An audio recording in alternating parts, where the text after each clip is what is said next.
മിഥിലാധിപതിയായ ജനകമഹാരാജാവിന്റെ കൈവശം ശിവധനുസ് എന്ന പേരുള്ള ശിവന്റെ ഒരു ദിവ്യചാപമുണ്ടായിരുന്നു.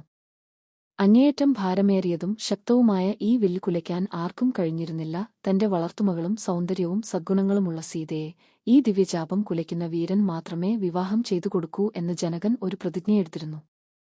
സീത വിവാഹപ്രായമെത്തിയപ്പോൾ പല രാജ്യങ്ങളിൽ നിന്നുള്ള ശക്തരായ രാജാക്കന്മാർ അവളെ സ്വന്തമാക്കാനായി മിഥിലയിൽ എത്തിച്ചേർന്നു.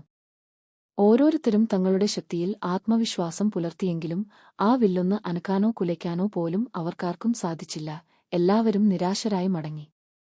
ഈ സമയം വിശ്വാമിത്ര മഹർഷി രാമനോടും ലക്ഷ്മണനോടും ഒപ്പം മിഥിലയിലെത്തി.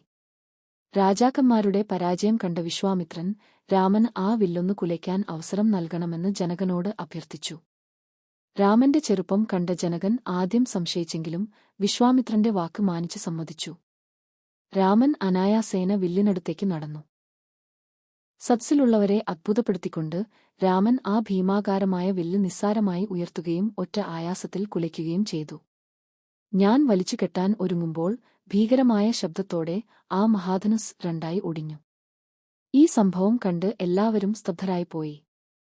രാമന്റെ അമാനുഷിക ശക്തിയിൽ സന്തുഷ്ടനായ ജനകൻ തന്റെ പ്രതിജ്ഞ പൂർത്തിയായെന്നും രാമനാണ് സീതയുടെ അനുയോജ്യനായ ഭർത്താവെന്നും മനസ്സിലാക്കി. തുടർന്ന് അയോധ്യയിൽ നിന്ന് ദശരഥമഹാരാജാവിനെയും കുടുംബത്തെയും ക്ഷണിച്ചുവരുത്തി രാമന്റെയും സീതയുടെയും വിവാഹം അതിഗംഭീരമായി മിഥിലയിൽ വെച്ച് നടത്തപ്പെട്ടു.